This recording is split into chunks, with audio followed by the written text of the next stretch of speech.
महात्मा ज्योतिराव फुले यांच्या जन्म द्विशताब्दी वर्षानिमित्त सोलापूर शहर व जिल्ह्यातील पुरोगामी समविचारी मंडळींच्या वतीने फुले विचार प्रबोधन पर्व आयोजित करण्यात आले आहे।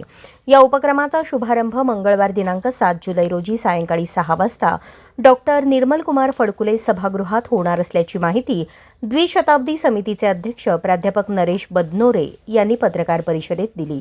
उद्घाटनाप्रसंगी मुंबई विद्यापीठाचे प्राध्यापक तथा मराठी अभ्यास केंद्राचे अध्यक्ष प्राध्यापक डॉक्टर दीपक पवार यांचे महात्मा ज्योतिबा फुले आणि सत्यशोधक चळवळ या विषयावर विशेष व्याख्यान होणार आहे। महात्मा फुले यांच्या समतावादी, परिवर्तनवादी आणि शिक्षणवादी विचारांचा प्रसार नव्या पिढीपर्यंत पोहोचवणे हा या प्रबोधन पर्वामागील प्रमुख उद्देश आहे।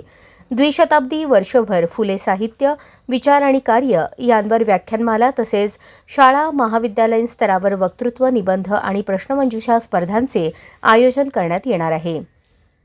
याशिवाय महात्मा फुले विचार संमेलनाचेही आयोजन करण्याचा समितीचा संकल्प असून नागरिकांनी मोठ्या संख्येने सहभागी व्हावे असे आवाहन समितीने केले आहे। वास्तविक पाहता जे आपल्याला मी पत्र दिलेलं आहे आणि नोट दिलेली आहे ती सेल्फ एक्सप्लेनेटरी आहे आणि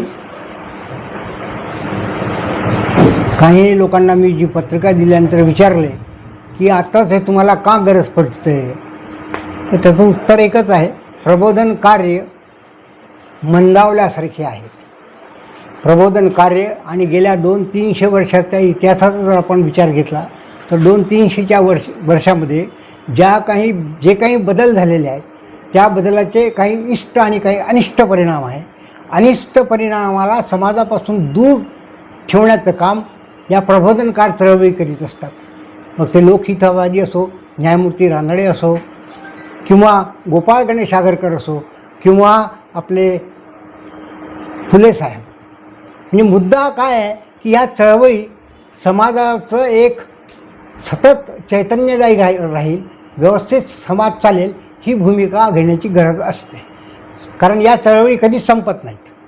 प्रबोधन करण्याचे अधिकार हा सर्वांना आहे, मग तो वैचारिक मतभिन्नता असू द्या, परंतु मनभिन्नता असता कामा नये। मनभिन्नता देशाच्या हिताच्या दृष्टीने योग्य नाही।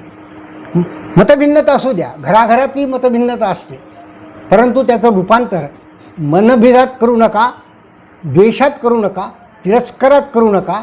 असू द्या, मत मांडा आणि जर असं वाटत असेल, जे योग्य वाटत असेल की आता या गेल्या 300 वर्षामध्ये जे झालेले बदल आहेत जागतिक पातळीवरून, फ्रान्सच्या क्रांतीनंतरचा जो भाग घेतो आपण विचारात घेतो, फ्रान्सच्या क्रांतीनंतर जवळजवळ 100 वर्षांनी ज्योतिराव फुल्यांचा त्या क्रांतीने जे काही मूल्य दिलेत त्या मूल्यांच्या प्रसार करण्याचं काम, म्हणजे आपण जर ज्योतिबा फुल्यांचे जर एकंदर कार्य पाहिलं, कारण हे असे विचारवंत होते की ज्या विचाराला कृतीची जोड होती, ज्या विचाराला स्वतः जे विचार करणार हे योग्य आहे, हे समाजाच्या हिताचं आहे, हे समाजापासून दूर नेता येणार नाही, ही भूमिका तिथे घेतल्या गेली आणि त्या पद्धतीने त्यांनी कृती केली। एक कृतिशील विचारवंत असतात, काही हे वक्त्याच्या स्वरूपात बोलत असतात, चालत असतात, परंतु त्यांच्या कृतीत उतरत नाही। म्हणजे महात्मा फुले यांचं वैशिष्ट्य काय आहे तर ते कृतिशील कार्य करणारे होते।